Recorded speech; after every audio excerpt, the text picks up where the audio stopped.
చాలా ఈజీగా వస్తాయి అనుకోవడం అసాధ్యం అండి. ఈజీ కాదు, ఏది బ్లెస్సింగ్ ఈజీ కాదు.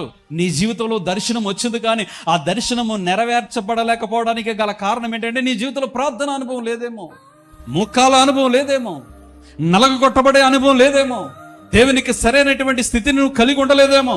ఒకసారి గ్రహించు. కార్యరూపము దాల్చేంత వరకు ప్రసవ వేదనతో కూడిన ప్రార్థన, మామూలు ప్రార్థనగా. ప్రసవ వేదన అంటే అది స్త్రీలకు తెలుసు.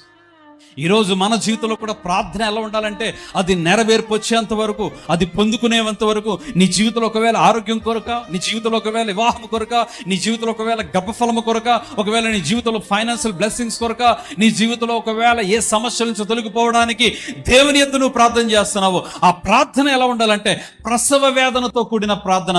మరి ముఖ్యంగా ఆ కార్యరూపము దాల్చేంత వరకు కూడా మనం మోకరించి ప్రార్థించే అనుభవంలో దేవుడు మనల్ని ఉంచును గాక.